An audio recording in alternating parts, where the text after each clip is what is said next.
Terima kasih masih bersama YPB Movie.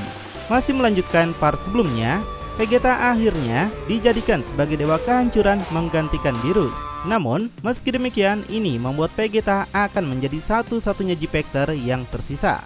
Karena Vegeta telah hidup abadi, sedangkan G-Factor harus meninggal karena usia. Bertahun-tahun kemudian, waktu Goku akan tiba juga. Saat ini Goku telah mengerjakan pekerjaan hariannya dengan baik meski tubuhnya sangat capek. Goku memasang foto Cici istrinya yang sudah tiada di ladang. Goku menyampaikan kalau dia akan panen banyak bulan ini. Goku akhirnya bisa melakukan pekerjaannya dengan benar. Lebih baik terlambat daripada tidak sama sekali. Sungguh aneh baginya bagaimana sesuatu yang tidak dilatihkan bisa begitu memuaskan. Tapi Goku yakin Cici sudah selalu tahu itu. Kemudian Goku terkejut melihat Vegeta datang mengunjunginya. Goku nggak menyangka Vegeta akan kembali ke bumi setelah sekian lama tidak ketemu. Di situ Vegeta segera memberi salam pada Goku dan menyampaikan kesenangannya setelah sekian lama mereka tidak berjumpa. Mereka pun akhirnya berbincang-bincang, di mana Goku senang setelah Vegeta menjadi dewa kehancuran, kehidupan alam semesta kini menjadi damai. Dan hal ini sebenarnya membuat Goku merindukan kekacauan seperti masa lalu. Tapi Goku juga penasaran apa yang membuat Vegeta memutuskan untuk kembali ke bumi lagi. Vegeta mengatakan sebenarnya dia khawatir ini bukanlah kunjungan sosial. Vegeta sudah merasakan kalau kekuatan hidup Goku memudar untuk beberapa saat sekarang. Jadi Vegeta yakin kalau hidup Goku di dunia ini akan segera berakhir. Tapi di sini Goku malah ketawa karena merasa dirinya memang sudah tua sekarang. Dan Goku nggak mau Vegeta menatapnya dengan kesedihan itu. Jika Vegeta bertanya padanya, Goku sama sekali tidak tahu bagaimana lagi Goku akan hidup. Meski begitu, Goku ingin Vegeta membantunya. Goku ingin Vegeta memberikan tubuh Goku penghormatan yang pantas untuk terakhir kalinya, yaitu Goku menantang Vegeta untuk melakukan pertarungan terakhir dan selamanya sejak pertama kali mereka bertarung. Mendengar itu, Vegeta tentu sangat tidak menyangka. Tapi, mengingat semua yang sudah mereka lalui, Vegeta merasa terhormat bisa melakukan pertarungan mereka lagi. Kemudian, mereka berpindah ke sebuah tempat yang pas, di mana keduanya merasa tempat ini akan baik-baik saja selama pertarungan mereka. Goku merasa sudah lama tidak bersemangat seperti ini lagi. Jadi, Goku minta Vegeta untuk tidak menahan diri supaya tidak mengecewakannya. Bagi Vegeta, semua ucapan Goku tidak lagi menjadi rivalitas, tapi Vegeta merasa sekarang adalah pertarungan sebagai sahabat sejati. Meski begitu, Vegeta nggak mau merendahkan kekuatan Goku walau tidak prima lagi. Keduanya lalu melakukan pertarungan terakhir mereka yang menegangkan, namun membuat kita terharu dengan apa yang sudah mereka perjuangkan. Dan akhir pertarungan mereka, Goku menyampaikan kalau hal ini nggak akan pernah terlupakan. Vegeta mengakui kalau pertarungan tadi sangatlah bagus. Sedangkan Goku terheran kenapa Vegeta harus berusaha keras padahal lawannya hanyalah orang tua sepertinya. Tiba-tiba Vegeta merasakan sesuatu yang tidak bagus. Tubuh Goku perlahan menghilang dari pelukan Vegeta. Vegeta menyadari kalau waktu hidup Goku di bumi sekarang sudah berakhir. Jadi dengan tersenyum, Vegeta menyampaikan mereka akan bertemu lagi di kehidupan selanjutnya. Foto Cici sendiri juga berubah secara ajaib berpasangan dengan Goku. Mereka nampak tersenyum bahagia setelah apa yang sudah mereka lewati di kehidupan bumi. Kemudian, beberapa tahun setelah meninggalnya Goku, Vegeta dan Whis datang ke planet Pampa tempat Broly tinggal. Vegeta teringat perkataan Bulma bahwa Broly pantas mendapatkan perlakuan baik Vegeta karena sudah membantunya. Di sini Vegeta sudah menyadari itu. Jadi Vegeta punya rencana dan akan melakukan sesuatu. Whis penasaran kenapa Vegeta harus merekrut Broly menjadi bagian dari mereka. Mengingat sejarah antara mereka berdua, Whis yakin Broly mungkin akan sulit untuk diajak kerjasama. Vegeta tegaskan ini bukanlah sesuatu kepraktisan sementara, tapi ini adalah kesempatan untuk melunasi hutang dengan seorang kawan lama. Vegeta akan kembali berbicara dengan Broly sendirian. Dia minta Whis untuk menunggu. Setelah Vegeta datang, rupanya Broly sedang melakukan latihan, yaitu mengangkat tanah dengan ukuran super besar. Tapi di sini, melihat Vegeta datang, Broly langsung menunjukkan kekesalannya. Dia ingin Vegeta punya alasan bagus kenapa datang ke hadapannya. Sebenarnya, Broly masih kesal pada Vegeta karena kematian Lemo sahabatnya adalah ulah Vegeta yang tidak membunuh Frieza sebelumnya. Karena itulah Lemo tidak bisa dibangkitkan lagi meski menggunakan bola naga. Dan hal ini membuat Broly sangat kesal seumur hidupnya pada Vegeta. Broly tegaskan jika kedatangan Vegeta cuma untuk memberitahunya tentang kematian Goku, Broly sudah mengetahui hal tersebut. Jadi Broly segera mengusir Vegeta dari planet ini. Sebelum itu Vegeta memberitahu kedatangannya ke sini bukan tentang itu, tapi atas dasar keinginannya sendiri karena ingin mengajak Broly pada rencananya. Vegeta yakin Broly akan tertarik dengan rencananya ini. Mendengar itu, Broly segera menghentikan latihannya. Broly katakan dia nggak tahu apakah usulan Vegeta bisa menarik minatnya. Tapi Broly menanyakan balik kenapa Vegeta tidak menghabiskan waktunya untuk menghancurkan planet atau semacamnya. Vegeta menyampaikan pada Broly kalau Frieza sebenarnya masih hidup. Vegeta yakin Frieza berada di suatu tempat selama bertahun-tahun yang lalu. Frieza akhirnya melakukan sesuatu untuk intervensi para dewa. Dan sekarang Vegeta sendiri memiliki izin untuk menangkapnya.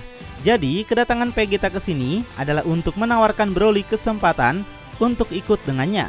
Jika Broly ikut dengannya, Vegeta akan membiarkan Broly memukuli Frieza sampai dia puas. Tapi Vegeta tidak akan membiarkan Broly sampai membunuh Frieza. Bagi Vegeta, kematian adalah hukuman yang terlalu ringan. Sebaliknya, Vegeta akan menghancurkan setiap jejak Frieza dan melenyapkan Frieza untuk selamanya tanpa bisa dibangkitkan kembali. Karena itu, Vegeta menanyakan apakah Broly menerima kesepakatan ini. Bagi Broly sendiri, jika ini adalah satu-satunya yang harus dilakukan untuk Lemo, maka ini adalah kesempatan yang bagus. Tapi Broly peringatkan Vegeta nggak boleh ikut campur sampai dia puas menghajar Frieza selama yang dia inginkan. Broly sudah sangat penasaran di mana Frieza sekarang bersembunyi. Tapi kemudian anak Broly yang bernama Okra datang menghentikan mereka. Anak Broly menanyakan apa rencana Vegeta untuk membawa ayahnya pergi. Di situ Broly menjadi kaget anaknya yang sudah lama tidak pulang akhirnya kembali ke planet ini. Selain itu, Broly menunjukkan wajah yang kesal di mana dia muak melihat Okra menggunakan pakaian seperti itu. Rupanya Okra adalah salah satu polisi galaksi seperti Zako. Dia memberitahu ayahnya kalau seragam ini adalah masalah standar untuk semua agen senior. Namun, Broly tetap tidak menyukainya. Broly malah akan menghajar Merus yang sudah menyeret Okra masuk ke dalam patroli galaksi. Cilai kemudian datang dan nampak senang melihat anaknya datang mengunjungi rumah mereka.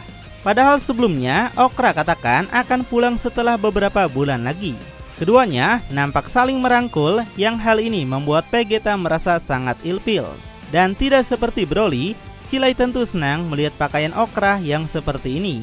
Vegeta menegaskan pada mereka kalau dia nggak punya waktu untuk basa-basi ini. Vegeta telah mengatakan semuanya pada Broly dan mereka harus segera pergi sekarang.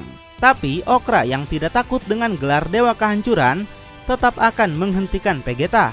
Bagi Okra, masalah ini bukan tugas Dewa Kehancuran, tapi ini adalah urusan polisi galaksi. Okra minta ibunya untuk segera masuk ke dalam rumah. Cilai penasaran apa yang sebenarnya sudah terjadi pada mereka. Tanpa menghiraukan perkataan Cilai, Vegeta menegaskan kalau Frieza adalah makhluk yang terlalu kuat untuk orang seperti Okra. Jadi Vegeta dan Broly lah yang akan menangani masalah Frieza. Tertantang mendengar itu, Okra akan menjelaskan siapa dirinya pada Vegeta. Okra tegaskan dia nggak peduli Vegeta seorang dewa sekalipun. Dan sekali lagi ini bukan urusan Vegeta untuk menyelesaikannya. Di situ Okra menggunakan kekuatannya dan akan mengajari Vegeta supaya tidak mengganggu pekerjaannya. Ditantang seperti itu, Vegeta yang sekarang sudah menjadi seorang dewa tentu langsung naik darah. Di sini Okra tidak mengakui Vegeta sebagai dewa. Dia malah merendahkan Vegeta yang hanya manusia kecil yang mengira dirinya dewa. Kemudian Okra membangkitkan perubahan Super Saiyan baru, yaitu Super Saiyan putih dengan ekor.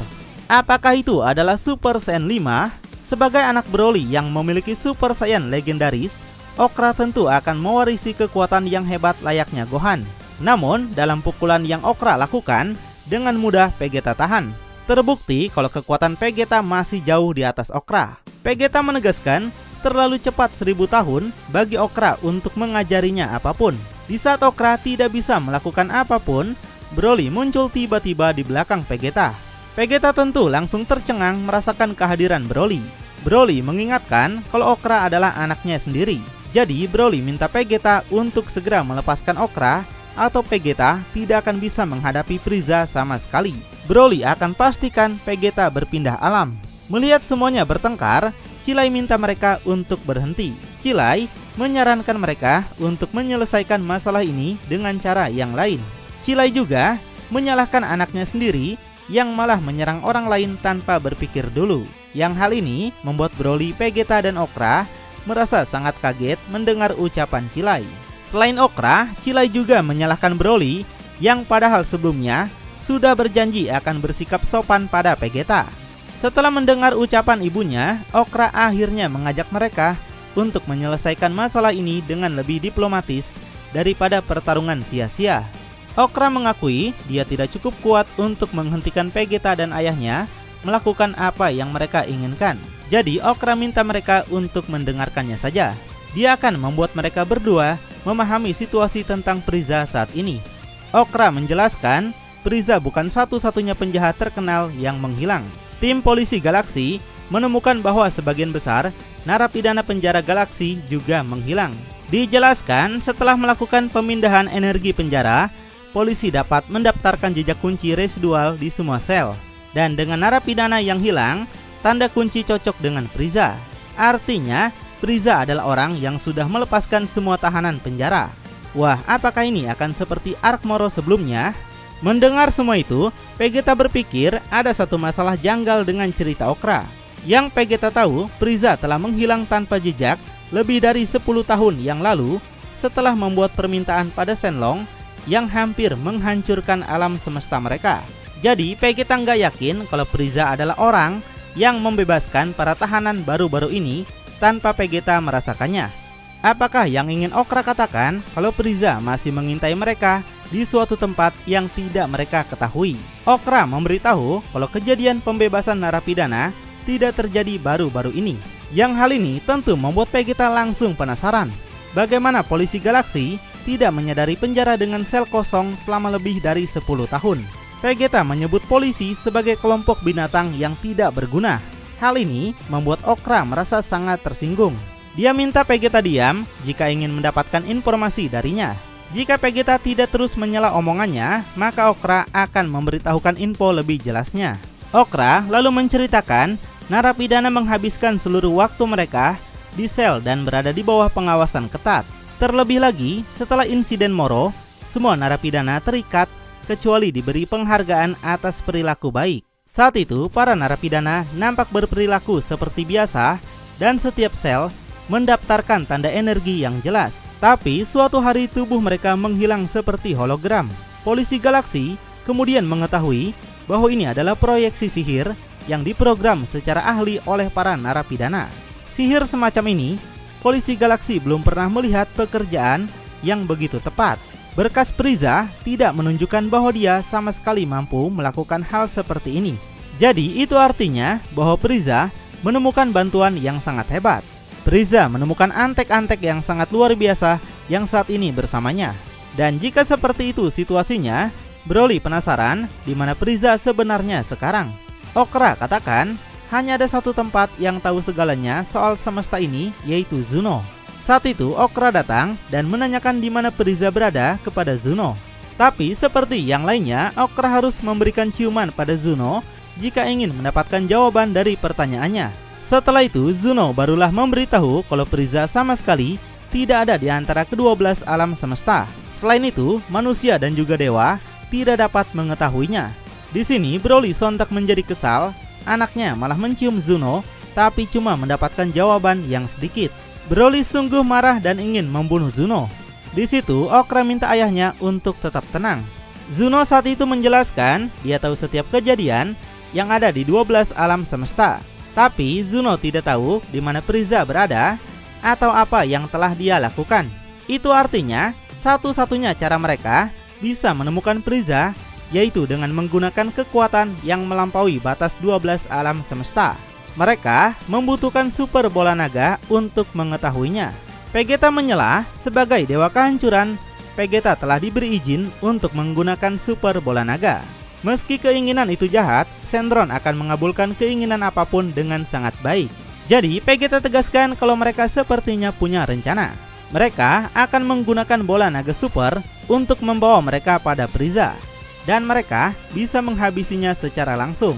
Wah, pemikiran yang sangat matang dari mereka semua, bukan? Lalu, dapatkah semua rencana mereka berhasil menemukan semesta baru Frieza yang gak bisa dilihat bahkan oleh para dewa sekalipun? Makin penasaran?